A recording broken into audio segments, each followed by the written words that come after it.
Hey guys what's up, welcome back to gravity circle. क्या हालचाल मेरे प्यारे बच्चों का, सब बढ़िया। चलिए, so we are studying thermodynamics और थर्मोडायनेमिक्स में हम लोगों ने एक और नया इंपॉर्टेंट और बहुत खतरनाक पार्ट स्टार्ट कर दिया, that is your heat of reactions, या मैं कहूं इंथैल्पी ऑफ रिएक्शन। पिछले वीडियो में मैंने आपको एक न्यूमेरिकल कराया था और मैंने आपसे रिक्वेस्ट की थी कि आप लोग एनसीईआरटी का प्रॉब्लम, पता नहीं शायद 6.8 वगैरह कुछ मैंने बोला था, वो एक बार सॉल्व करके देखना। वो आज इस वीडियो में मैं जरूर कराऊंगा और हम लोग डिस्कस करेंगे उस क्वेश्चन को। लेकिन वो क्वेश्चन कराने से पहले मैं आपको कुछ और इंथैल्पी सिखा देता हूं जो आपको काम में आएगी। तो चलिए गाइस, पिछले वीडियो में हम लोगों ने स्टैंडर्ड इंथैल्पी ऑफ रिएक्शन देख लिया था, स्टैंडर्ड इंथैल्पी ऑफ रिएक्शन। फिर हम लोगों ने देखा था कौन सा, standard enthalpy of what, element को जब अपन कंबाइन करते हैं तो स्टैंडर्ड इंथैल्पी ऑफ फॉर्मेशन या कॉम्बिनेशन। तो हम लोगों ने पिछले वीडियो में डिस्कस कर लिया था। आज गाइस हम लोग यहां पर थर्ड टाइप की इंथैल्पी के बारे में बात करने वाले हैं, दैट इज इंथैल्पी, या स्टैंडर्ड बोल लो, चलो स्टैंडर्ड लिख लेते हैं हम लोग क्योंकि हमारे एनसीईआरटी वगैरह में स्टैंडर्ड लिखा हुआ है। So third type is called as standard enthalpy of phase transformation, of phase transformation. अब देखो ये सब चीजें इजी है, अब इनमें टाइम वेस्ट करने की, एनर्जी वेस्ट करने की, दिमाग लगाने की कोई जरूरत नहीं है। आप सब लोगों को स्टैंडर्ड इंथैल्पी का मतलब पता है। स्टैंडर्ड मतलब दो कंडीशंस, 298 केल्विन्स, 1 बार प्रेशर। इंथैल्पी मतलब इंथैल्पी चेंज, रिएक्टेंट से प्रोडक्ट की तरफ जाते वक्त चेंज। फेज ट्रांसफॉर्मेशन मतलब हम यहां पर एक सब्सटेंस के फिजिकल स्टेट को बदल रहे हैं, we are changing the physical state. ठीक है, तो इसको कैसे डिफाइन करेंगे? It is of two types. पहली बात तो आप देखो, it is of various type. दो टाइप की भी नहीं बोल सकते इसको, ये अलग अलग टाइप की होगी। चलो एक एक करके डिस्कस करते हैं। लेट से आपके पास में यहां पर वाटर है, लेट से आपके पास में यहां पर वाटर है जो कि अभी कौन से फॉर्म में है? सॉलिड फॉर्म में है। हमने इसको कुछ इंथैल्पी प्रोवाइड करी ताकि ये वाटर अपने कौन से फॉर्म में आ जाए? लिक्विड फॉर्म में। इसका डेल्टा एच आपको दिखेगा +6 किलो जूल्स पर मोल। नाउ इस चीज से आप क्या समझे? इस इक्वेशन से आप लोग क्या समझे? इस इक्वेशन से हम लोग ये समझे कि हम लोगों ने सॉलिड यानी कि हम लोगों ने water in the ice form को हम लोगों ने वाटर यानी कि हम लोगों ने इसको इसके लिक्विड फॉर्म में कन्वर्ट किया, तो इसे बोला जाता है फेज ट्रांसफॉर्मेशन। क्या एक चीज क्लियर हो गई? और यहां पर डेल्टा एच पॉजिटिव का मतलब क्या है?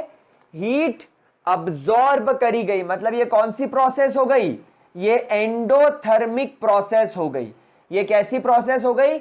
एंडोथर्मिक प्रोसेस हो गई। इसका बेस्ट एग्जांपल मैं आपको बताता हूं। आप फ्रिज से बर्फ निकालो, आप फ्रिज से बर्फ निकालो और बर्फ को अपने हाथ पे ऐसे रख लो, पानी पिघलता हुआ दिखेगा, आई मीन बर्फ पिघल के मेल्ट होती हुई दिखेगी।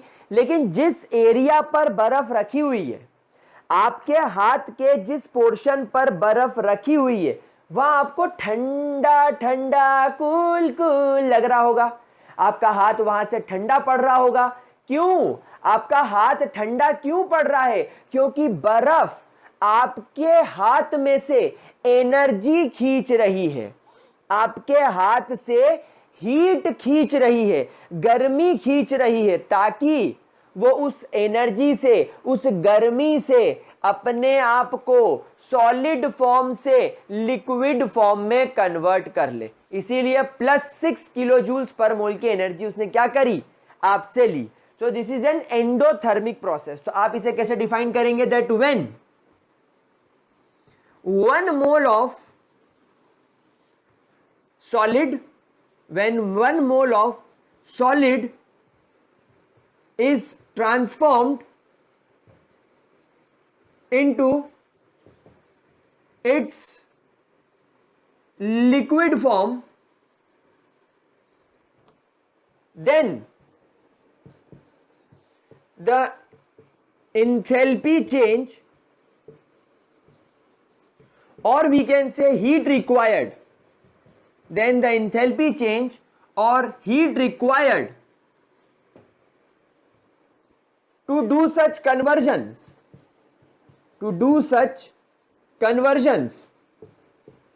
is called as standard enthalpy of transformation.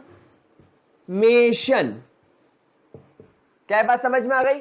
अच्छा, कई कई जगह पर इसे मोलर भी बोला जाता है, standard molar enthalpy, standard molar enthalpy of transformation.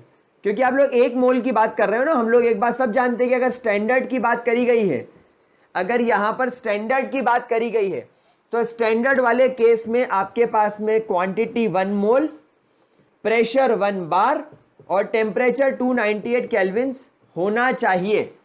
क्या ये बात समझ में आ गई? क्या इसके अंदर किसी तरीके की कोई दिक्कत? पक्की बात? श्योर? अच्छे तरीके से क्लियर हो गया। अब यहां पर इसका सिंबल क्या होगा? प्यारे बच्चों ध्यान देना, यहां पर सिंबल क्या होगा? प्यारे बच्चों, आपने क्लास 9th में पढ़ा होगा, इस प्रोसेस को फ्यूजन बोला जाता है।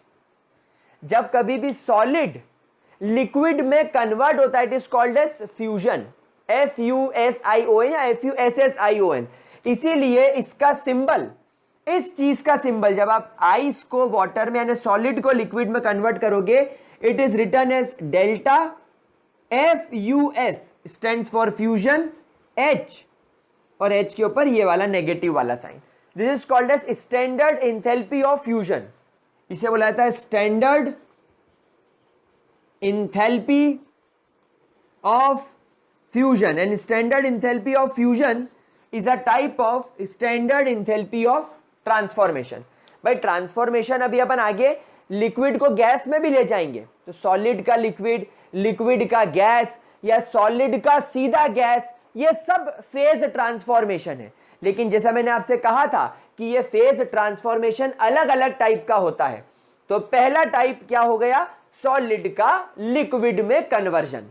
क्या ये चीज क्लियर हो गई? और यहां पर इस एग्जांपल से एक बात बिल्कुल क्लियर हो गई कि ये प्रोसेस एंडोथर्मिक होगी, यानी कि सराउंडिंग से हीट अंदर खींचने वाली। मतलब आसपास का जो एनवायरनमेंट है या आसपास का जो सराउंडिंग है वो ठंडा हो जाएगा। क्यों?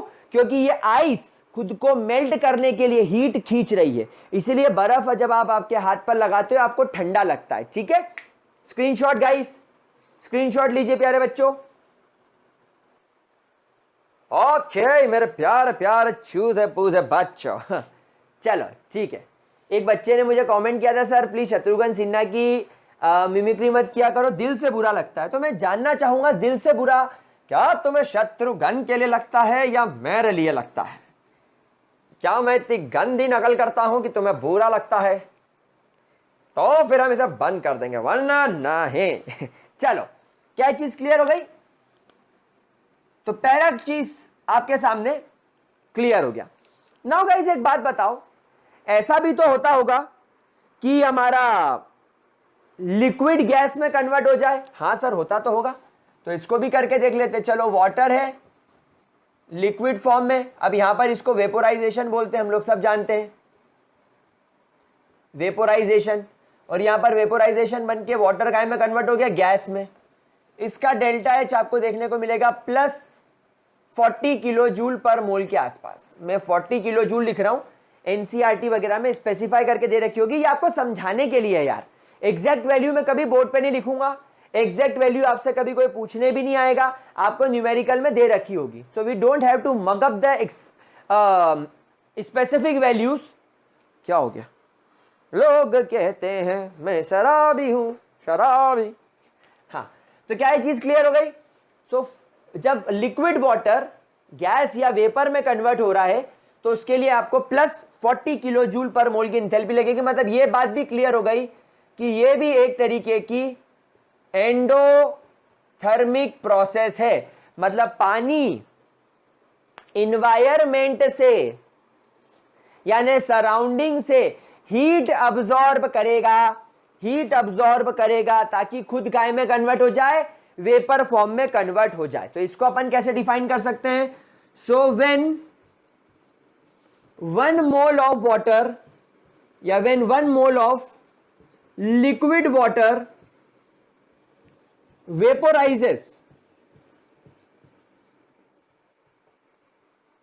vaporizes at 298 kelvins and under 1 bar pressure, then the heat required or enthalpy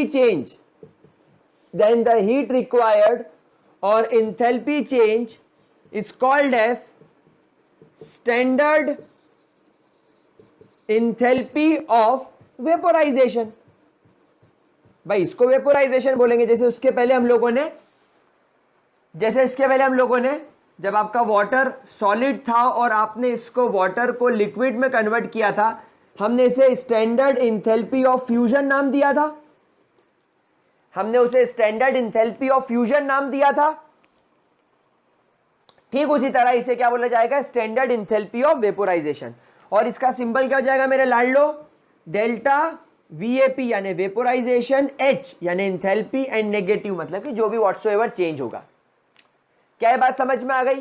क्या इसके अंदर कोई दिक्कत? ध्यान रखिएगा, इंथैल्पी या standard enthalpy of vaporisation is a type of standard enthalpy of phase transformation या स्टैंडर्ड इंथैल्पी ऑफ ट्रांसफॉर्मेशन। मैं बार बार बोल रहा हूं, ट्रांसफॉर्मेशन का मतलब सॉलिड को लिक्विड में, लिक्विड को गैस में, सॉलिड को गैस में, किसी भी सॉलिड स्टेट्स किसी भी फिजिकल स्टेट को एक दूसरे में कन्वर्ट करना इज कॉल्ड एज ट्रांसफॉर्मेशन। तो ट्रांसफॉर्मेशन में पहला हमने पढ़ा fusion, standard enthalpy of fusion, जिसमें सॉलिड लिक्विड में बदल रहा है। अब लिक्विड गैस में बदल रहा है यानी लिक्विड वेपर्स में बदल रहा है, तो इसको वेपोराइजेशन बोल देंगे। अच्छा, या तो इसको स्टैंडर्ड इंथैल्पी ऑफ वेपोराइजेशन बोलो या स्टैंडर्ड मोलर इंथैल्पी या स्टैंडर्ड मोलर इंथैल्पी। मोलर क्यों लगा दिया मैंने?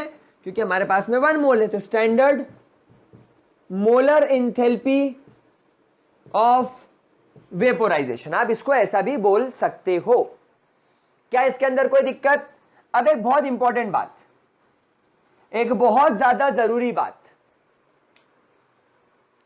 यहां पर भी जब वाटर लिक्विड से वेपर फॉर्म में जा रहा है, आप देख रहे हो स्टैंडर्ड इंथैल्पी ऑफ वेपोराइजेशन कितनी है? 40 किलो जूल्स पर मोल। और सॉलिड से जब आप लिक्विड में जा रहे थे तब कितनी थी? 6 किलो जूल पर मोल। तो यहां पर ज्यादा क्यों है? तो यहां पर एक सवाल आता है, दैट वाई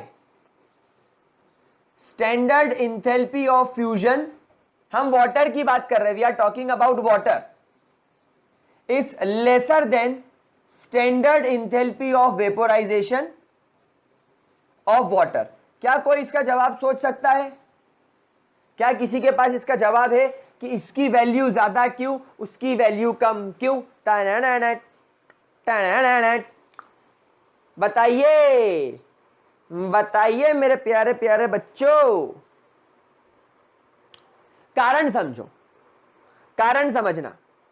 भाई जब सॉलिड से लिक्विड में कन्वर्ट करना था, जब सॉलिड से लिक्विड में कन्वर्ट करना था, वहां पर आपको करना होता है मेल्टिंग। वहां पर आपको क्या करना पड़ रहा था? मेल्टिंग। और मेल्टिंग करते वक्त सॉलिड्स की पैकिंग कैसी है वो रिस्पॉन्सिबल होती है। सॉलिड की पैकिंग कैसी होती है वो रिस्पॉन्सिबल होती है। और जब आप लोग किसी चीज को वेपर फॉर्म में कन्वर्ट करेंगे, जब आप किसी चीज को वेपर फॉर्म में कन्वर्ट करेंगे तो आप उसकी बॉइलिंग कर रहे हैं। और बॉइलिंग में इंटरमॉलिक्यूलर फोर्सेस का ज्यादा इन्वॉल्वमेंट होता है। किसका इन्वॉल्वमेंट होता है? इंटरमॉलिक्यूलर फोर्सेस का ज्यादा इन्वॉल्वमेंट होता है। तो जब वाटर लिक्विड फॉर्म में होगा, नो डाउट यहां पर हाइड्रोजन बॉन्डिंग बहुत जोरदार होगी, बहुत जोरदार होगी। और इस स्ट्रॉन्ग इंटरमॉलिक्यूलर बॉन्डिंग को तोड़ना और एक एक पानी के मॉलिक्यूल को वेपर फॉर्म में लेकर जाना, और वेपर फॉर्म में, गैस फॉर्म में हम लोग सब जानते हैं इनकी काइनेटिक एनर्जी हाईएस्ट होती है। तो इन्हें उतनी एनर्जी प्रोवाइड करना जिससे ये तेज तेज तेज तेज तेज तेज तेज तेज भाग सके। तो इतनी सारी चीजें प्रोवाइड करना सिर्फ एनर्जी प्रोवाइड करना कहलाता है।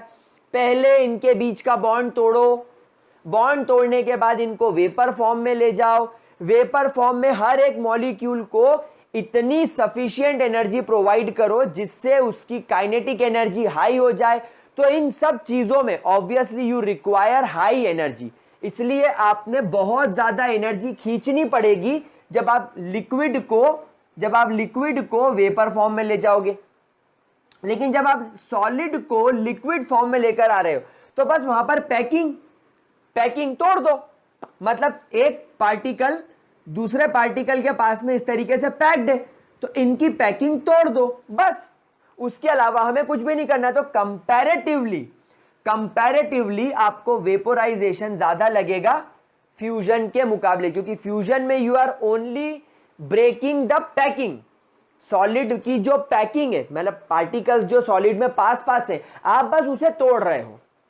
नो डाउट ये पैकिंग भी हाइड्रोजन बॉन्डिंग की वजह से ही होगी, तो आपको बस वो तोड़ना है। लेकिन यहां पर आपको हाइड्रोजन बॉन्डिंग भी तोड़ना है, पार्टिकल्स को दूर दूर भी करना है, और उनको इतनी काइनेटिक एनर्जी देनी है जिससे वो एक्सपैंड कर सके, वो घूम सके, वो भाग सके। आप लोग सब जानते ही हो स्टेट्स ऑफ मैटर में काइनेटिक एनर्जी गैसेस की सबसे हाईएस्ट होती है, तो वो आपको प्रोवाइड भी करनी है। तो उस चीज में आपको इसमें ज्यादा वैल्यू लगेगी। क्या ये बात समझ में आ गई? क्या इसके अंदर कोई दिक्कत? तो यहां पर आप लिख सकते हैं intermolecular hydrogen bonding and kinetic energy of gases is highest, इसीलिए ज्यादा एनर्जी खींचना पड़ेगी। समझ रहे हो बात को? कोई दिक्कत? जरा फटाफट से इसको नोट कर लीजिए, ठीक है? कोई परेशानी, कोई दिक्कत? अच्छा, एक सवाल जैसे ये हो गया, अब एक सवाल और आता है कि हमेशा फेज ट्रांसफॉर्मेशन में एक क्वेश्चन और आता है, that why there is always a positive delta h. मतलब फेज ट्रांसफॉर्मेशन करते वक्त, यानी अगर आप सॉलिड से लिक्विड जा रहे हैं, आप लिक्विड से गैस जा रहे हैं, इन केसेस में आपको हमेशा वैल्यू पॉजिटिव ही क्यों मिल रही है? Why not negative? सोचो प्यारे बच्चों, नेगेटिव का मतलब होता है रिलीज करना। नेगेटिव का मतलब क्या होता है? रिलीज करना। लेकिन यहां पर आप फैक्टर समझो, जब चीज सॉलिड फॉर्म में होती है तो पार्टिकल्स क्लोजली पैक्ड होते हैं। जब आप सॉलिड फॉर्म में होते हैं तो पार्टिकल्स क्लोजली पैक्ड होते हैं। जब आप लोग लिक्विड फॉर्म में होते हैं तो पार्टिकल्स थोड़े दूर दूर हो जाते हैं, और जब आप लोग गैसियस फॉर्म में जाते हैं तो पार्टिकल्स और ज्यादा दूर हो जाते हैं। सो आप क्या कर रहे हो? आप इन पार्टिकल्स के बीच में जो इंटरमॉलिक्यूलर फोर्सेस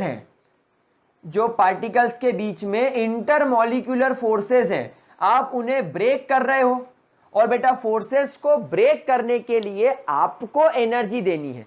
जैसे मैं आपको एक लकड़ी दे दूं और बोलूं इस लकड़ी को तोड़ दो, तो लकड़ी को तोड़ने के लिए आपको एनर्जी लगानी पड़ेगी, आपको एनर्जी उस लकड़ी में ट्रांसफर करनी पड़ेगी, तब जाके वो टूटेगी।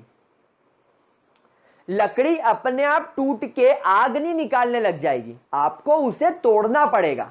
ठीक उसी तरह आप यहां पर क्या कर रहे हो? आप सॉलिड से लिक्विड में, लिक्विड से गैस में चीजों को ले जाने के लिए इन पार्टिकल्स के बीच में जो इंटरमॉलिक्यूलर फोर्सेस है, जिन्होंने इन्हें पास रख रखा है, जिन्हें इन्हें एक दूसरे के पास में होल्ड करके रखा हुआ है, आप उन फोर्सेस को ब्रेक कर रहे हो। तो उन फोर्सेस को ब्रेक करने के लिए आप लोगों को एनर्जी देनी पड़ेगी। आप एनर्जी दोगे यानी सराउंडिंग एनर्जी देगा, तो आपका सिस्टम जिसमें थर्मोडायनेमिकल प्रोसेस चल रही है वो एनर्जी अब्सॉर्ब करेगा, और एनर्जी अब्सॉर्ब करने का मतलब एंडोथर्मिक होता है। इसलिए हमेशा ध्यान रखना, जितने फेस ट्रांसफॉर्मेशन होंगे वो सब के सब क्या होंगे, एंडोथर्मिक ही होंगे। They are always endothermic. समझ में आ गई मेरे प्यारे बच्चों को बात? क्या इसके अंदर कोई दिक्कत किसी भी तरीके की? पक्की बात? चलिए बहुत बढ़िया। तो आप लोगों ने ये नोट कर लिया, क्या हम इसे रब करके आगे चले? चलिए एक और फेस ट्रांसफॉर्मेशन सिखाता हूं आपको मैं। Let me tell you another phase transformation. फिर एक और इसके ऊपर क्वेश्चन है वो मैं आपको करवा दूंगा। तो चलिए फेस ट्रांसफॉर्मेशन में तीसरे फेस ट्रांसफॉर्मेशन की बात करते हैं। प्यारे बच्चों, ये होता है आपका नैफ्थलीन। नैफ्थलीन में आपको बताऊं, जब ठंड वगैरह आती है तब स्वेटर्स वगैरह, विंटर वेयर्स वगैरह खरीदते हो, और उसके बाद आप मार्केट से white, yellow, orange, red colour की कलरफुल बॉल्स लेकर आते हो, जिसे आप अपनी देशी भाषा में फिनाइल की गोली बोलते हो। मार्केट जाके बोलते भैया फिनाइल की गोली दे दो। कुछ लोग इसे नॉर्मल नैफ्थलीन बॉल्स ही कहते हैं। आप लोगों ने कोई मॉल्स वगैरह में या कोई पब्लिक टॉयलेट में देखा होगा, तो जो यूरिनल्स होते हैं जहां पर हम लोग जाकर सूसू करते हैं, वो यूरिनल्स में भी ये आपको बॉल्स पड़ी हुई दिखती है, व्हाइट कलर की, पिंक कलर की। तो वो जो बॉल होती है that are called as naphthalene balls. ये नैफ्थलीन बॉल्स कलरफुल होती है and they are very aromatic. ये तुम्हारे घर पे जो ओडोनिल वगैरह, वो टॉयलेट परफ्यूम्स, ओडोनिल वगैरह जो टीवी पर ऐड आता है कि ओडोनिल लगा दो अपने बाथरूम में, तो तुम्हारा पूरा बाथरूम ताजी खुशबू से हैप्पी, वो एक ऐसा ऐड आता है। तो वो सब क्या है? अब बच्चे बोलेंगे this video was sponsored by Odonil. अरे नहीं रे भैया, ओडोनिल वाला देखेगा भी नहीं, 1 रुपया नहीं देगा। फिर मैं बोलूंगा मैं गरीब हूं। तो नैफ्थलीन उसको बोलते हैं, बड़ा खुशबूदार होता है ये जब सॉलिड फॉर्म में होता है तो आपके रूम टेम्परेचर पे 298 केल्विन्स पर और आपके 1 बार प्रेशर पर ये नॉर्मली बहुत धीरे धीमे ये कन्वर्ट हो जाता है अपने वेपर्स में। ये काय में कन्वर्ट हो जाता है? अपने वेपर फॉर्म में। और जब ये सॉलिड से इसके वेपर फॉर्म में कन्वर्ट होता है, उसी से हमें खुशबू आती है, उसी से हमें फ्रेग्रेंस मिलती है। समझ में आ रही बात? जब चीजें सॉलिड फॉर्म में होती है तो आपको उनकी खुशबू कभी नहीं आएगी, आपको खुशबू हमेशा वेपर्स में से आएगी। मतलब आप जो डीओ वगैरह भी छिड़कते हो ना, तो वो डीओ जब आपकी बॉडी पर पड़ता है लिक्विड फॉर्म में, तो आपके शरीर की गर्मी लेकर, अब आप समझ रहे हो क्या बोल रहा हूं मैं? जब आपने डीओ लगाया लिक्विड वाला, आपकी बॉडी पर गिरा, आपकी बॉडी से हीट ली और डीओ के क्या बन गए? वेपर्स। और फिर आपको इससे फ्रेग्रेंस आने लगी। तो इसने भी क्या करा? आपकी बॉडी से एनर्जी ली, इसलिए इसका भी इंथैल्पी क्या रहेगा? हमेशा पॉजिटिव। समझ रहे हो? अच्छा, आपने वो देखा कूलर का सिस्टम जानते हो? वो जो गर्मियों में कूलर्स लगाए जाते हैं, कूलर में पानी भरते हैं। तो कूलर का क्या फीचर होता है मैं आपको बताता हूं। कूलर है, आपने उसमें पानी डाला, एक पंखा होता है जो हवा बाहर फेंकता है, और पीछे 3 तरफ जाली लगी हुई होती है। तो जब पानी पंप खींचता है, पानी ऊपर जाता है कूलर की छत पे, और वहां से इवनली स्प्रेड होकर जालियों को गीला कर देता है। वहां पर पानी जालियों को गीला कर देता है। अब कूलर को बोला जाता है कि कमरों के बाहर खिड़कियों पर लगाना चाहिए, ताकि बाहर की जो गर्म हवा है वो उस कूलर के अंदर आ जाएगी। अब जो गर्म हवा कूलर के अंदर पैक हो गई, वो क्या करेगी? गर्म हवा जैसे कूलर के अंदर आई, जो तुम्हारी मैट पर, जालियों पर जो पानी है जालियों पर, आपने क्या करा? पानी को पंप से ऊपर फेंका और जालियों में पानी से जालियां गीली कर दी। एक्चुअली जालियों की वजह से पानी का सरफेस एरिया बढ़ गया। आप घर पे पानी गिरा देते हो जमीन पर, फिर आप उसका अगर पोछा लगा दो, पानी को अगर आप स्प्रेड कर दो, तो जल्दी भाप बन के उड़ जाता है। आपने उसका सरफेस एरिया बढ़ा दिया। ठीक उसी तरह कूलर की जालियों को गीला करना मतलब पानी का सरफेस एरिया बढ़ा देना। अब पानी का सरफेस एरिया बढ़ गया, पानी चौड़ा हो गया, फैल गया, तो जो गर्म हवा है पानी उस गर्म हवा की गर्मी को अब्जॉर्ब कर लेगा। पानी उस गर्म हवा की गर्मी को अब्जॉर्ब कर लेगा। उससे क्या होगा? हवा ठंडी हो जाएगी। क्यों? क्योंकि हवा सराउंडिंग है, हवा सराउंडिंग है और आपका पानी सिस्टम है, तो सिस्टम ने सराउंडिंग से हीट अब्जॉर्ब कर ली। अच्छा, अब पानी ने हीट अब्जॉर्ब करी तो वो हीट क्या करेगी? पानी के इंटरमॉलिक्यूलर बॉन्ड्स को तोड़ देगी। उससे पानी तुम्हारा भाप बन के उड़ जाएगा, इसलिए कूलर में पानी कम होता जाता है। और वो जो अंदर की जो हवा है कूलर की, जिसकी गर्मी पानी के द्वारा अब्जॉर्ब कर ली गई है, वो हवा कैसी हो गई? ठंडी। तो वो जो पंखा है वो उस ठंडी हवा को आपके रूम में फेंकता है, इसलिए आपको एकदम कूलर के सामने बैठ के ठंडा ठंडा लगने लग जाता है। आया? डीओ लगा के शरीर पर ठंडा ठंडा क्यों लगता है? इसीलिए लगता है। पेट्रोल, तुम्हारे हाथ पर पेट्रोल लगा लो, पेट्रोल भाप बन के उड़ गया, हाथ ठंडा ठंडा क्यों लगा? उसने हीट अब्जॉर्ब कर ली। समझ रहे हो क्या हुआ? उसने हीट अब्जॉर्ब कर ली। ठीक है, अब यहां पर इसका डेल्टा एच कितना दे रखा है? +73 किलो जूल्स पर मोल। कितना? +73 किलो जूल्स पर मोल। अब यहां पर इस प्रोसेस को बोलते हैं सब्लिमेशन। क्या बोलते हैं? Sublimation. Sublimation is a process in which solid is directly converted into its vapour form. तो इसकी इंथैल्पी को क्या बोलेंगे? That when 1 mole of solid is converted directly into its vapor form, is directly converted into its vapor form, then the heat required, या enthalpy change है ना, then the heat required or enthalpy change is called as standard enthalpy of sublimation, और इसका symbol क्या होगा? Delta सब H negative. So that is enthalpy of sublimation. और ये भी पॉजिटिव है, ये भी पॉजिटिव है, मतलब ये भी कैसी प्रोसेस है? एंडोथर्मिक प्रोसेस है। अब एक बात बताओ, इसकी इंथैल्पी ऑफ सब्लिमेशन और ज्यादा हाई है, मतलब तुम्हारे पानी को भाप बना के उड़ा देना, पानी को भाप बना के उड़ा देना, उसमें 40 किलो जूल्स पर मोल की लग रही है। बर्फ को लिक्विड पानी में कन्वर्ट कर देना में 6 और इसमें 73, मतलब समझ रहे हो? अगर आपने इसको 298 केल्विन यानी रूम टेम्परेचर में अपने बाथरूम में लटका दिया तो ये बहुत सारी एनर्जी अब्सॉर्ब करेगा धीरे धीरे। इसको एक साथ तो इतनी एनर्जी मिलेगी नहीं, क्योंकि टेम्परेचर तो तुम्हारा 298 है। तो क्या करेगा? धीरे धीरे हीट लेता जाएगा, अपने अंदर एनर्जी भरता जाएगा, और जब इतनी एनर्जी हो जाएगी 1 मोल नेफ्थलीन वेपोराइज हो जाएगा। इसलिए इसको ओडोनिल को, या ये जो टॉयलेट्स वगैरह में जो फिनाइल की गोली है, इसलिए इसको यूज करते हैं, क्योंकि ये एकदम से सब्लिमेट नहीं होता। जो तुम्हारा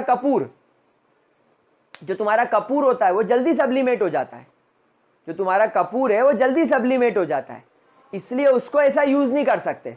नेफ्थलीन को इसलिए यूज करते। तो हमेशा एक बात ध्यान रखना, greater the value of delta h sublimation,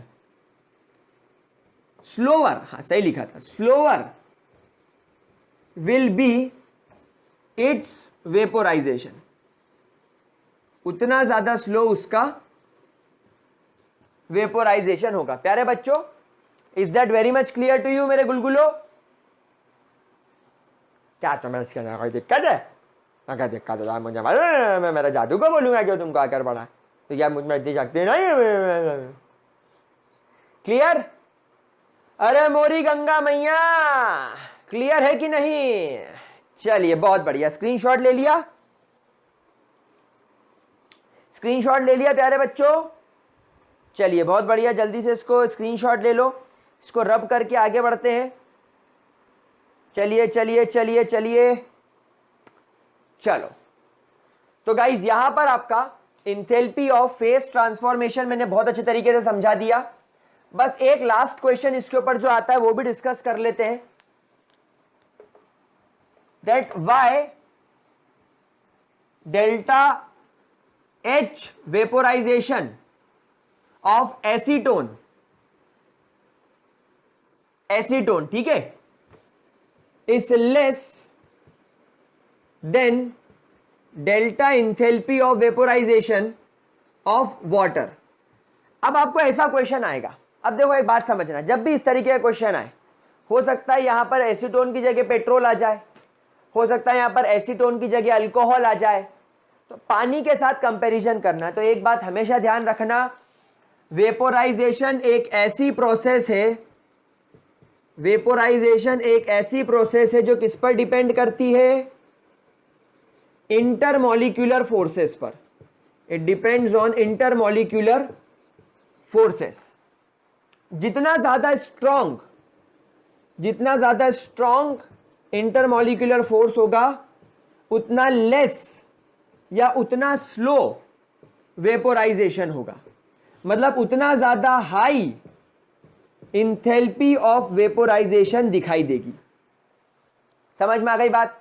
तो अगर हम लोग, भाई सीधा सा गणित है ना, अगर पार्टिकल्स को एक स्ट्रॉन्ग फोर्स ने पकड़ रखा है तो इसे तोड़ने के लिए आपको हाई एनर्जी लगेगी। समझ रहे हो बात को?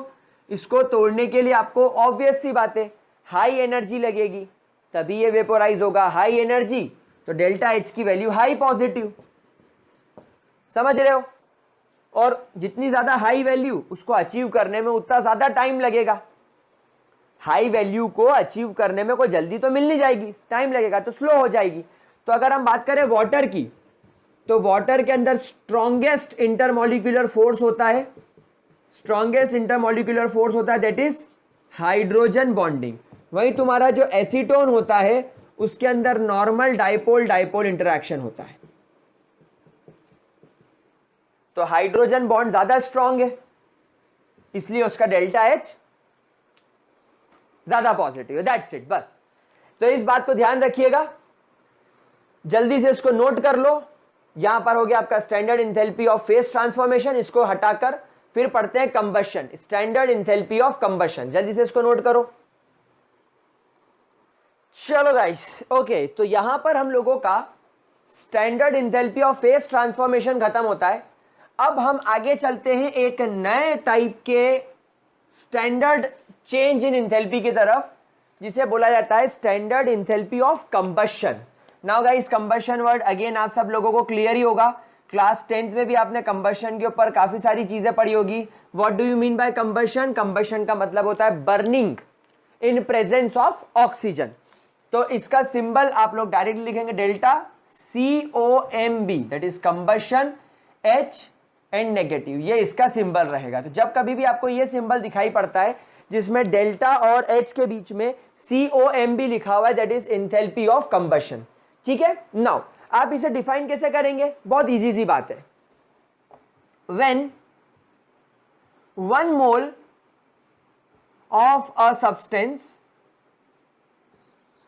रिएक्ट्स, या ऐसा करना चाहिए Burns, in presence of required quantity of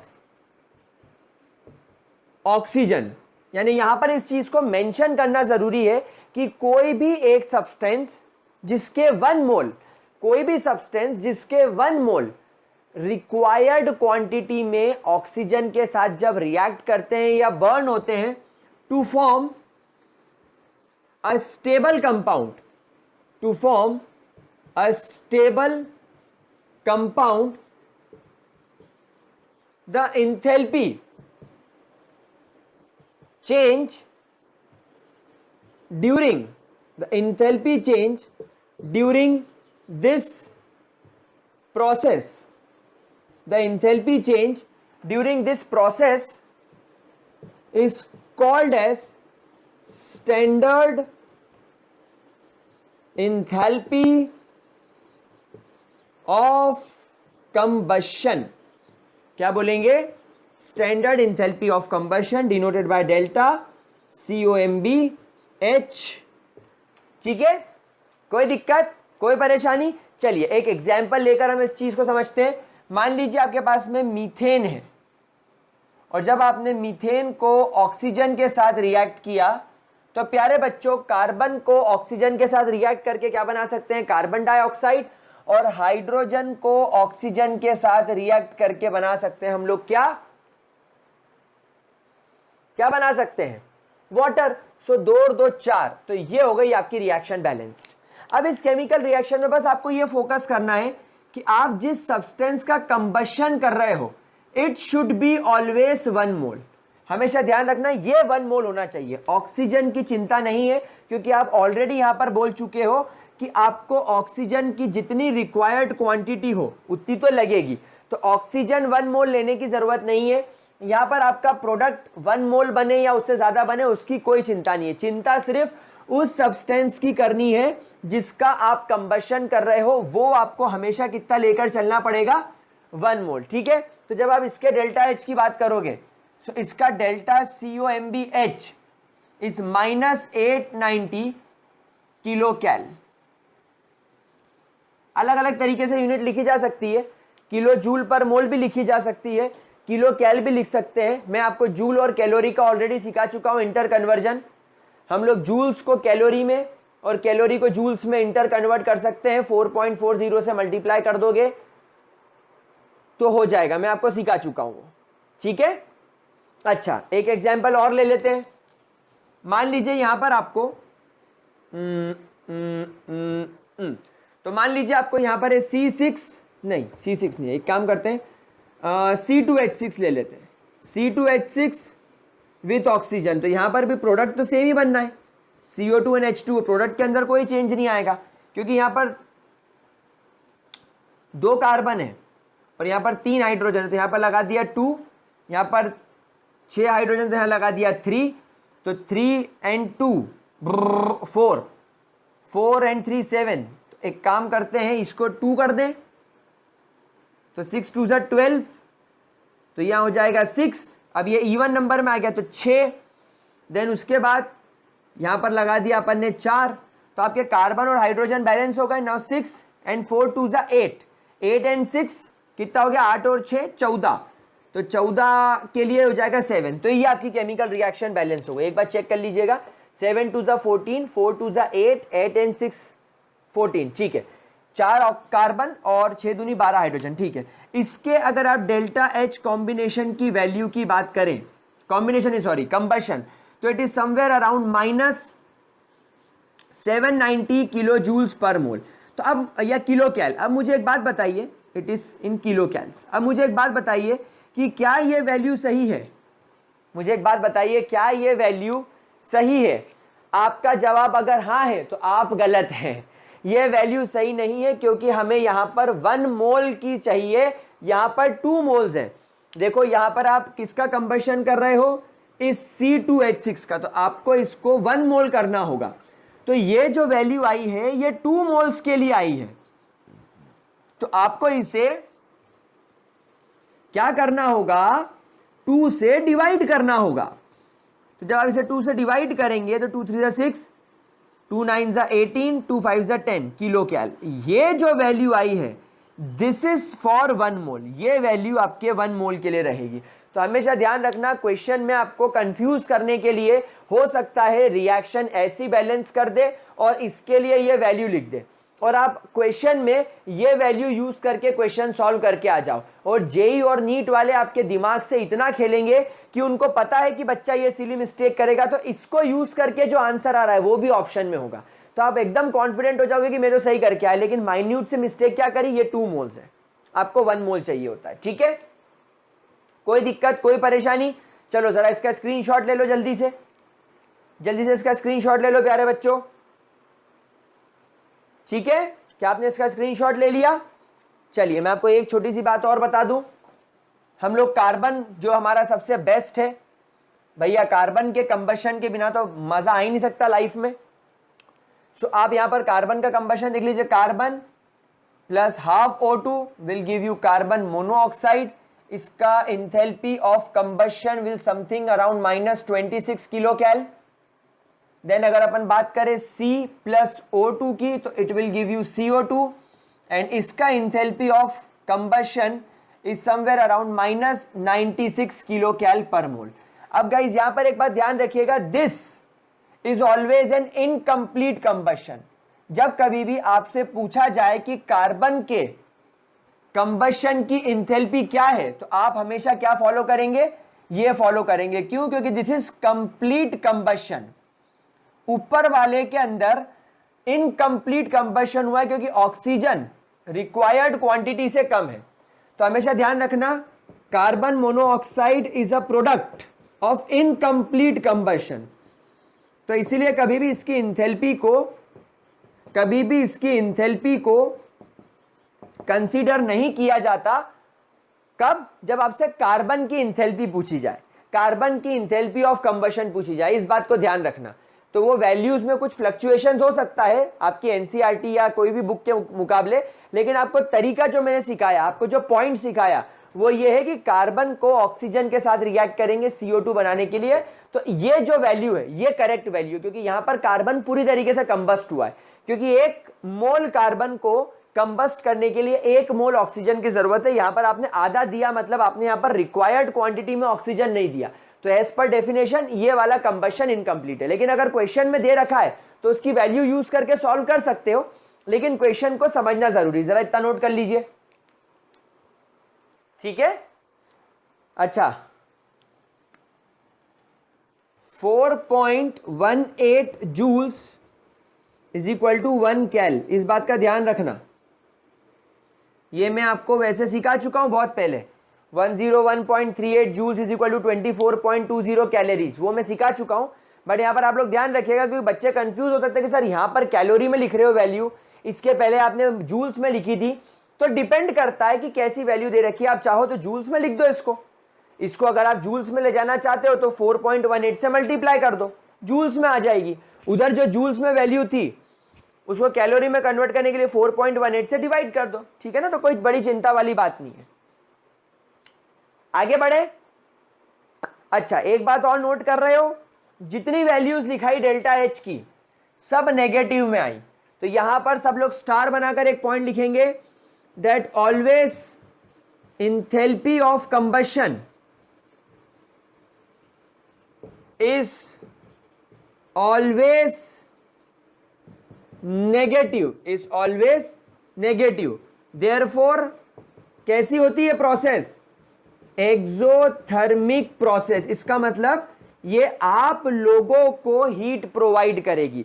for example, जब आप घर पर खाना बनाते हो एलपीजी स्टोव से, तो आपने गैस का नॉब चालू करा, एलपीजी बहती हुई वो ऊपर रेगुलेटर तक आती है। आप लाइटर से आग जलाते हो तो वो जो आग जल रही है, आग is a type of energy. तो जब एलपीजी इस कमरे में मौजूद ऑक्सीजन की प्रेजेंस में बर्न होती है तो कार्बन डाइऑक्साइड, वाटर और साथ में एनर्जी रिलीज करती है। यानी जब आप कार्बन को ऑक्सीजन की प्रेजेंस में जलाओगे तो CO2 नाम की गैस निकलेगी और साथ में इतनी कैलोरीज में एनर्जी निकलेगी, और इस एनर्जी का इस्तेमाल करके आप लोग खाना पकाते हो, आप लोग यूटेंसिल्स को गर्म करते हो, है ना। तो ये सारी चीजें आपको एनर्जी देती है, तो आपको इससे गर्मी महसूस होती है। आप अगर आग के ऊपर हाथ रख के खड़े हो जाओगे तो आपका हाथ गर्म होने लगेगा, आपका हाथ जल जाएगा। मतलब अब आपका हाथ एनर्जी अब्सॉर्ब कर रहा है, तो आपको एनर्जी मिल रही है कहां से, इसके कंबशन से। मतलब कंबशन के वक्त ये एनर्जी छोड़ रहा है, तो it is an exothermic process. क्या ये बात समझ में आ गई? क्या इसके अंदर कोई दिक्कत? पक्की बात। चलिए, बहुत बढ़िया। अब यहां पर आता है एक बहुत इंपॉर्टेंट सवाल, एक बहुत इंपॉर्टेंट नाम, जिसको बोलते हैं कैलोरीफिक वैल्यू। क्या बोलते हैं? Calorific value. थोड़ा सा बायोलॉजिकल टच आएगा, बायोलॉजिकल पुट तो आएगा, चलेगा, लेकिन आपको समझ में आ जाएगा। तो टॉपिक है guys, it is called as calorific value. क्या बोलते हैं प्यारे बच्चों? Calorific value. अगर आपसे मैं इसकी यूनिट की बात करूं तो इसकी यूनिट या तो होगी किलो कैल पर ग्राम, या तो इसकी यूनिट होगी किलो जूल पर ग्राम। नाउ गाइस, होता क्या है, बड़ी इंपॉर्टेंट बात है सुनना। हमारी जो पूरी अर्थ है it is carbon based. Why carbon based? क्योंकि प्यारे बच्चों, आपको अगर कोई काम करना है, फॉर एग्जाम्पल आपको आपके शरीर को चलाना है तो यू नीड एनर्जी। अगर आपको गाड़ी चलाना है तो यू नीड एनर्जी। अगर आपको खाना बनाना है तो यू नीड एनर्जी। अगर आपको खाना चाहिए तो खाना कहाँ से मिलेगा? अगर आप वेजिटेरियन हो तो प्लांट से, अगर आप नॉन वेजिटेरियन हो तो एनिमल से। लेकिन वो एनिमल को कहाँ से मिलेगा? प्लांट से। और प्लांट क्या बनाता है? कार्बोहाइड्रेट्स। तो कार्बोहाइड्रेट्स जो हमें एनर्जी सप्लाई करता है वो कौन है? Ultimately carbohydrates. ठीक उसी तरह कार्बोहाइड्रेट्स बना कहाँ से है? कार्बन से। आपका एलपीजी जिससे आप खाना बनाते हो कहाँ से बना है? कार्बन से। आपका पेट्रोलियम जिससे आप petrol, diesel, kerosene, biogas, methane gas वगैरह बना सकते हो, सब कहाँ से बना है? कार्बन से। तो बेसिकली आपको आग जलाने के लिए लकड़ी चाहिए, कहाँ से बनी है? कार्बन से। सो बेसिकली इस दुनिया में हर चीज जो आपको कंबस्ट होकर यानी ऑक्सीजन की प्रेजेंस में बर्न होकर या ऑक्सीजन के साथ रिएक्ट कर कर एक स्टेबल कंपाउंड बनाकर आपको एनर्जी देती है, तो कार्बन ही वो एक ऐसा एलिमेंट है जो उन सारे सब्सटेंसेस में कॉमन है जिनको आप कंबस्ट करके एनर्जी लेते हो। तो हमेशा एक बात ध्यान रखना, that for fuel, food, energy we depend on carbon. We depend on carbon. Usually हम किस पर डिपेंड करते हैं? कार्बन पर। क्या ये बात समझ में आ गई? कोई दिक्कत, कोई परेशानी? हमारे पास में एक टर्म आया fuel. Now what is fuel? बेटा fuel can be any substance. Fuel वो कोई भी एक सब्सटेंस हो सकता है that combust in presence of oxygen to give energy. To give energy. क्या बात समझ में आ गई? सो देयरफॉर फूड जो हम खाते हैं is a kind of fuel. Food एक तरीके का फ्यूल है और इसीलिए इसको खाने के बाद आपको क्या मिलती है? एनर्जी मिलती है। क्या बात समझ में आ गई? फॉर एग्जाम्पल जो हम लोग ग्लूकोज खाते हैं C6H12O6, ये ग्लूकोज हमारी बॉडी में क्या होता है? देखो समझो, आपने खाना खाया तो यूजुअली आपके खाने में कार्बोहाइड्रेट्स होते हैं। वैसे कार्बोहाइड्रेट्स क्यों बोल रहा हूं मैं? क्योंकि मैं फ्यूल की बात कर रहा हूं। वैसे तो कार्बोहाइड्रेट्स के अलावा आपकी बॉडी में प्रोटीन्स जाते हैं, विटामिन्स जाते हैं, लिपिड्स जाते हैं, फैट्स जाते हैं, न्यूक्लिक एसिड्स जाते हैं, बहुत सारी चीजें फूड के साथ जाती है, लेकिन मेजर 70% के आसपास कार्बोहाइड्रेट्स होता है। देन आपकी बॉडी इस कार्बोहाइड्रेट को डाइजेस्ट करके शुगर्स में कन्वर्ट करती है और फिर ये शुगर अल्टीमेटली फाइनली कन्वर्ट हो जाता है ग्लूकोज में। So glucose is the simplest form of carbohydrate जो हमारी बॉडी में बनता है। फिर ये ग्लूकोज हमारे इंटेस्टाइन से हमारे ब्लड में जाता है और ब्लड इस ग्लूकोज को ईच एंड एवरी सेल तक पहुंचाता है। हमारे बॉडी में हर सेल को, सर से लेकर पैर तक, हर एक सेल तक आपके ग्लूकोज को पहुंचाया जाता है। फिर आप क्या करते हैं? फिर आप रेस्पिरेशन करते हैं। ऑक्सीजन अंदर खींची तो ये ऑक्सीजन मेरी नाक से होती हुई मेरे लंग्स में गई। लंग्स में ब्लड होता है। ब्लड मतलब भरा हुआ नहीं होता, ब्लड कैपिलरीज होती है, नसें होती हैं, उनके पास ऑक्सीजन गया। ब्लड कैपिलरीज में ऑक्सीजन एंटर कर गया, मतलब अल्टीमेटली ऑक्सीजन ब्लड में एंटर कर गया। फिर वो ऑक्सीजन जाता है ब्लड के थ्रू हार्ट में और हार्ट से ये ऑक्सीजनेटेड ब्लड पूरे बॉडी में हर एक सेल तक पहुंचा दिया जाता है। तो खून के साथ ऑक्सीजन और ग्लूकोज दोनों आपके बॉडी के हर एक सेल तक पहुंच गया। देन आपको यहां पर मिलेगा 6CO2 प्लस 6H2O। तो 6 दूनी 12,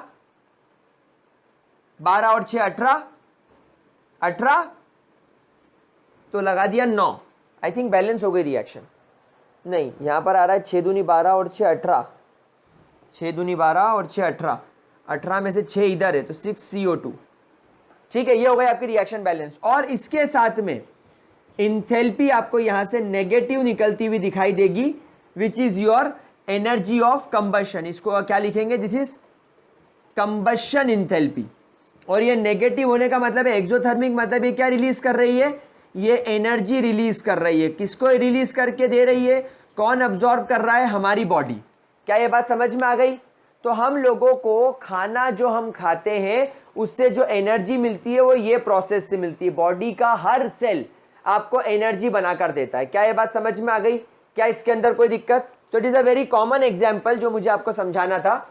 नाउ गाइस, होता क्या है, क्योंकि अब हमारे पास में एक मैथमेटिकल फॉर्मूला है ये कैलोरीफिक वैल्यू पता करने का।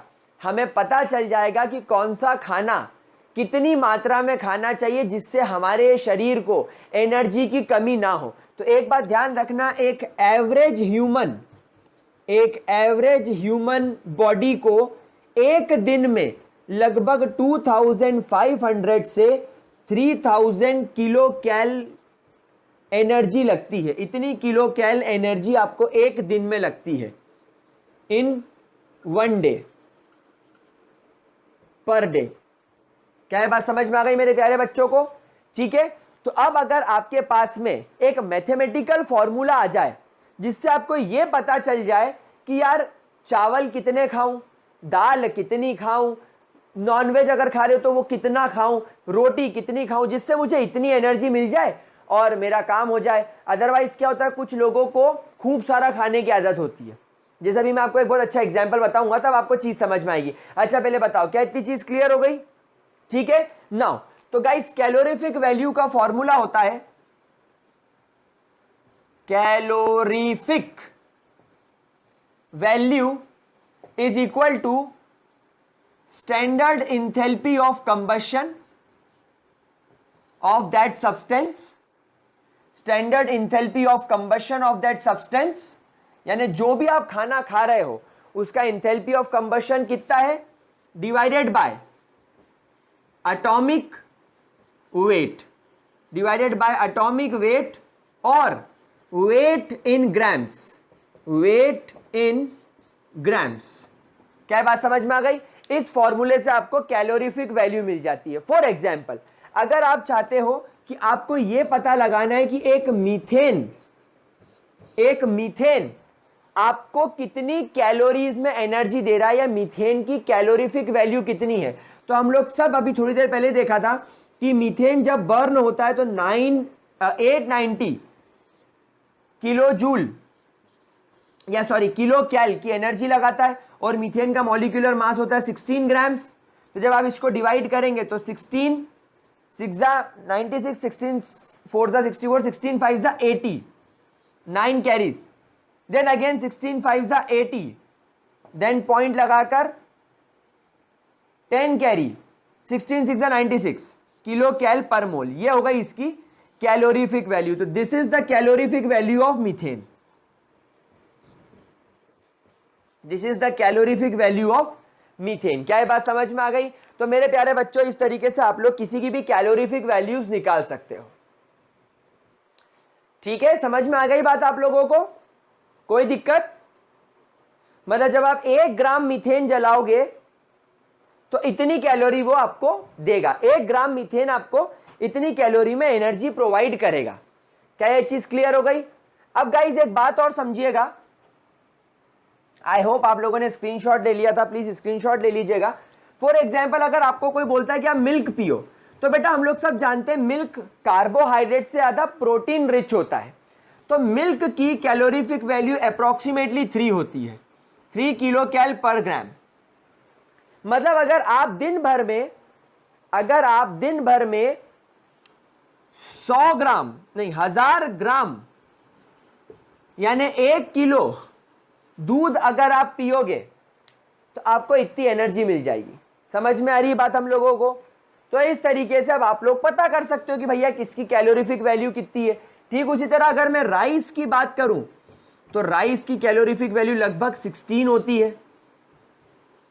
लगभग 16 किलो कैल, मतलब आप समझ रहे हो it is very high, 16 kilo cal. और मैं घी और बटर की भी देख के आपको बता देता हूं, बटर की लगभग 30, मतलब आप समझ रहे हो बटर का कैलोरीफिक वैल्यू और ज़्यादा हाई हो गया, मतलब बटर खाने से आपको ज़्यादा कैलोरीज मिलती है जिससे आप मोटे हो सकते हो।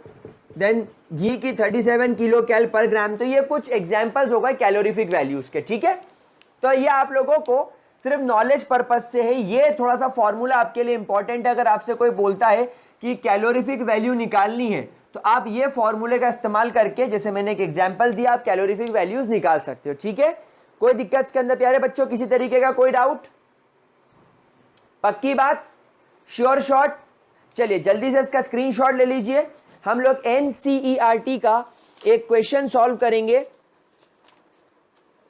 चलिए we will solve one question of NCERT and then हमारा ये टॉपिक आज का हम लोग खत्म करेंगे। चलिए ले लिया स्क्रीनशॉट, चलो बहुत बढ़िया। क्वेश्चन एनसीईआरटी का है और कंबशन के ऊपर है, बेंजीन के कंबशन के ऊपर है और बहुत सारी चीजें यूज करी। आपको मैंने इंथैल्पी ऑफ फॉर्मेशन सिखा दिया, आपको मैंने इंथैल्पी ऑफ कंबशन सिखा दिया, दोनों चीजें सिखाई, दोनों का यहां पर आपको एक कॉम्बिनेशन है। तो क्वेश्चन ध्यान से सुनेंगे। क्वेश्चन ये है that when 1 mole of benzene, मैं बेंजीन को C6H6 लिख रहा हूं, is combust, when 1 mole of benzene is combust, it gives CO2 and H2O along with -3267 kilojoules per mole of enthalpy। ठीक है, क्या बोला मैंने? जब आप 1 मोल मीथेन को कंबस्ट करते हो तो वो कार्बन डाइऑक्साइड और वाटर को प्रोड्यूस करता है और इतनी एनर्जी देता है। द इंथैल्पी ऑफ फॉर्मेशन, अब देखो एक नई चीज आ गई। अब यहां पर आप लोगों को जो मैंने पिछले वीडियो में इंथैल्पी ऑफ फॉर्मेशन सिखाया था वो यहां पर आ गया। The enthalpy of formation of CO2 and H2O is minus, कितना था मैं एक बार देख लेता हूं, CO2 का -393.5 किलो जूल पर मोल एंड -283 चलो 5 मान लेते हैं हम लोग अप्रोक्स किलो जूल पर मोल ऑफ वाटर रिस्पेक्टिवली। आपको पता करना है find the enthalpy of formation, find the enthalpy of formation of benzene. Benzene का इंथैल्पी ऑफ फॉर्मेशन आपको निकालना है। ये आपके एनसीईआरटी में क्वेश्चन दे रखा है, इंथैल्पी ऑफ फॉर्मेशन निकालना है। अब गाइस सब ठीक है, लेकिन ये इंथैल्पी ऑफ फॉर्मेशन में एक रूल है। इंथैल्पी ऑफ फॉर्मेशन का एक रूल है, आपका प्रोडक्ट 1 मोल होना चाहिए, आपका प्रोडक्ट 1 मोल होना चाहिए। और दूसरी इंपॉर्टेंस क्या है, वो प्रोडक्ट जिस कंपाउंड से या जिन सब्सटेंसेस से या जिन रिएक्टेंट से बन रहा है वो अपने प्योर एलिमेंटल स्टैंडर्ड फॉर्म में होना चाहिए, जिनका हम स्टैंडर्ड इंथैल्पी ऑफ रिएक्शन 0 मान सके। दैट मीन्स अगर आपको बेंजीन बनाना है तो बेंजीन आपको 1 मोल ही बनाना होगा, ये बात फिक्स हो गई। अब बेंजीन किन एलिमेंट से मिलकर बना है? कार्बन और हाइड्रोजन, मतलब आपको 6 मोल्स ऑफ कार्बन उठाना पड़ेगा और 3 मोल्स ऑफ हाइड्रोजन गैस उठाना पड़ेगा, क्योंकि यहां पर इसका डेल्टा H 0 माना जाएगा स्टैंडर्ड इंथैल्पी, क्योंकि ये एलिमेंटल फॉर्म में है, और यहां पर इसका भी स्टैंडर्ड इंथैल्पी 0 माना जाएगा क्योंकि ये एलिमेंटल फॉर्म में है। तो जो भी आपकी इंथैल्पी होगी इस केमिकल रिएक्शन की, वो ऑब्वियस सी बात है बस और बस आपके बेंजीन की होगी। तो क्या आपको ये चीज क्लियर हो गई? इसे इंथैल्पी ऑफ फॉर्मेशन बोला जाता है। क्या हम आगे बढ़े? चलिए क्वेश्चन सॉल्व करने की तरफ चलते हैं। 1 मोल बेंजीन को कंबस्ट करा। अब देखो कंबशन के समय आपके रिएक्टेंट के मोल्स जरूरी होते हैं। जैसे फॉर्मेशन के वक्त, इंथैल्पी ऑफ फॉर्मेशन के वक्त आपके प्रोडक्ट के मोल्स पर हमारी नजर होती है कि वो 1 मोल हो, लेकिन कंबशन में जो सब्सटेंस कंबस्ट हो रहा है उसके 1 मोल पर हमारी नजर होनी चाहिए, यानी उसके मोल्स पर हमारी नजर होनी चाहिए। फिर ऑक्सीजन कितना भी हो, मैंने थोड़ी देर पहले ही सिखाया, तो ये आपको देगा 6 moles of CO2 and 3 moles of H2O। आप इसे बैलेंस करेंगे तो आपका लिखना पड़ेगा 15/2 ऑक्सीजन, ठीक है। यहां पर आपको ये इसका डेल्टा कंबशन H कितना दे रहा है, -3267 किलो जूल पर मोल, ठीक है, मुझे चलेगा, मुझे कोई प्रॉब्लम नहीं है। क्या ये चीज क्लियर हो गई? क्या इसके अंदर कोई प्रॉब्लम? ठीक है, चलिए अब एक बात देखो, enthalpy of formation of CO2 and H2O भी दे रखा है, तो चलो CO2 बनाते हैं। इसका डेल्टा इंथैल्पी ऑफ फॉर्मेशन आपको दे रखा है कितना, -393.5। लेकिन CO2 फॉर्म कैसे होगा? इंथैल्पी ऑफ फॉर्मेशन इस बात को बताती है कि आपने 1 मोल CO2 बनाया, ये बात फिक्स है। जब इंथैल्पी ऑफ फॉर्मेशन हो तो आपने 1 मोल CO2 बनाया, ये बात फिक्स है। और बनाया भी कैसे? उसके प्योर एलिमेंट से। तो कार्बन में एक प्योर एलिमेंट कार्बन और दूसरा प्योर एलिमेंट ऑक्सीजन, इन दोनों का भी डेल्टा H 0 होगा, तो जो डेल्टा इसका वो डेल्टा इसका, इंथैल्पी ऑफ फॉर्मेशन का। और वाटर भी आपको बनाना पड़ेगा 1 मोल, तो बेटा 1 मोल वाटर बनाने के लिए मुझे हाफ मोल्स ऑफ ऑक्सीजन लेना पड़ेगा, क्योंकि अगर मैंने यहां इसको 1 करा तो इसको 2 करना पड़ेगा और इसको भी 2 करना पड़ेगा, और मुझे 2 मोल्स की जरूरत नहीं है, मुझे 1 मोल की जरूरत है, और मुझे वैल्यू भी 1 मोल की दे रखी है, तो मुझे रिएक्शन ऐसी लिखनी पड़ेगी। क्या ये चीज क्लियर हो गई? अब एक बात देखो, अब मुझे कुछ ऐसा खेल खेलना पड़ेगा कि अगर मैं इन दोनों की इंथैल्पीज को सम कर दूं और इस रिएक्शन के साथ जोड़ दूं, तो ये CO2 और ये H2O इस CO2 और H2O को उड़ा देगा। समझ रहे हो? मुझे क्या करना है, मुझे बेंजीन बनाना है, मुझे बेंजीन बनाना है, तो मुझे इस रिएक्शन की जरूरत है, और इस रिएक्शन में CO2 और H2O है, और इन दोनों रिएक्शंस में भी CO2 और H2O है, मतलब मुझे इन दोनों रिएक्शंस की भी जरूरत है।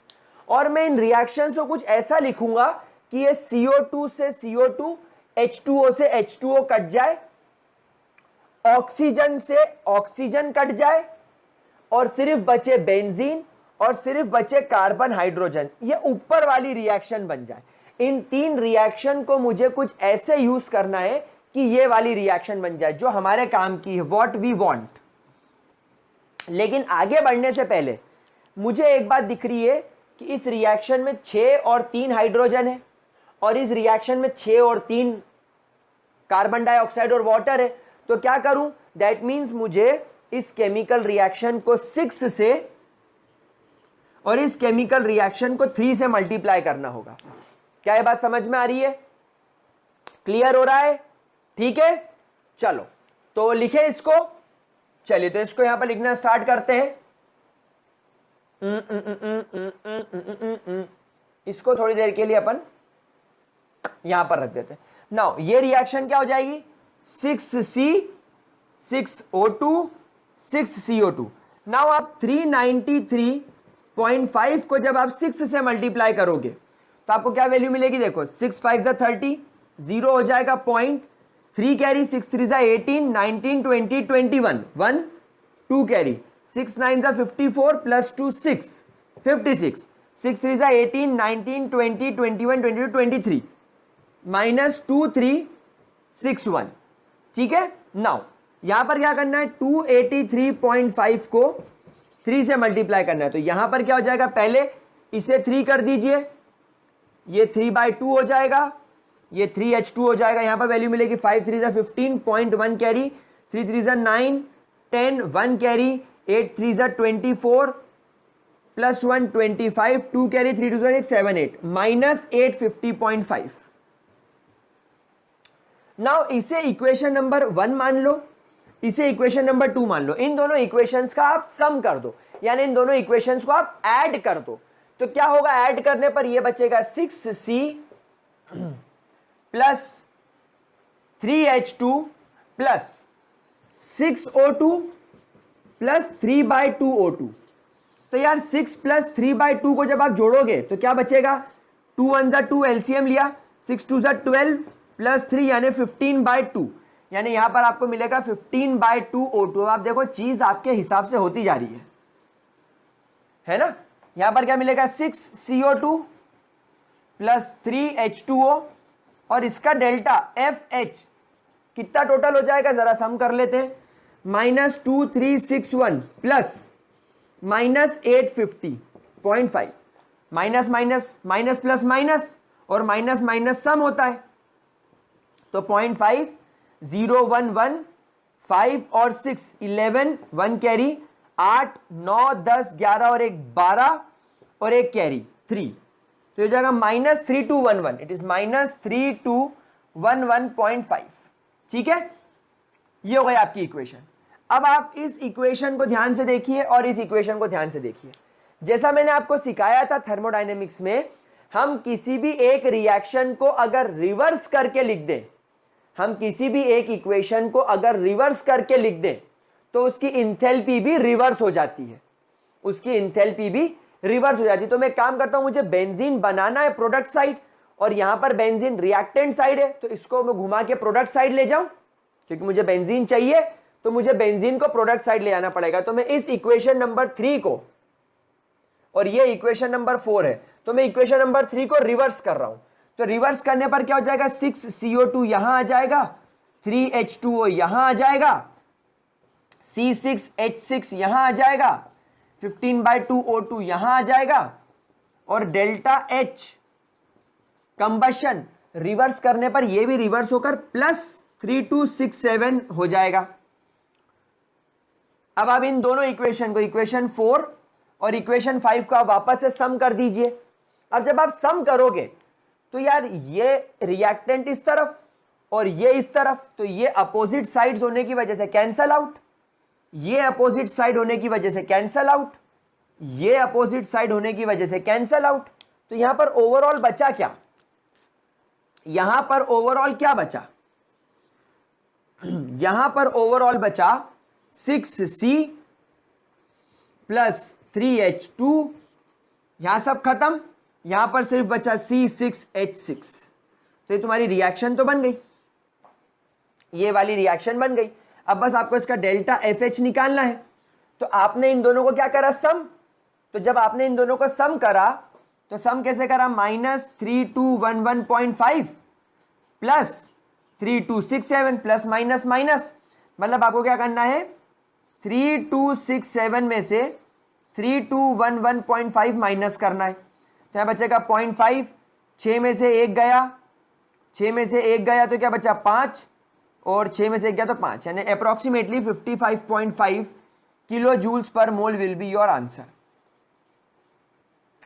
ठीक है, 55.5 kilo joules per mole will be your answer. Now guys, एक बात का आप लोग हमेशा ध्यान रखिएगा, एक बात का हमेशा ध्यान रखना है, जो एनसीईआरटी में इसकी वैल्यू कुछ और थी, मैंने इसकी वैल्यू थोड़ी सी चेंज करी थी, हमारा आंसर थोड़ा सा चेंज आया, लेकिन इस तरीके से आप क्वेश्चन सॉल्व कर सकते हो। ठीक है, तो गाइज आज की क्लास अगेन थोड़ी बड़ी हो गई, इसके बाद वाली इंथैल्पीज हम लोग अगली क्लास में डिस्कस करेंगे। तो आई होप आज की चीज पूरी अच्छे तरीके से क्लियर हो गई होगी एंड कोई डाउट नहीं रहा होगा। तो that's all for this video guys, I hope मजा आया होगा, सब समझ में आया होगा, तो कमेंट सेक्शन में मुझे बता देना। इसके आगे का हम लोग अगली क्लास में कंटिन्यू करेंगे। तो that's all for this video, bye bye, have a great day guys and sayonara. चलिए बाय गाइज, बाय।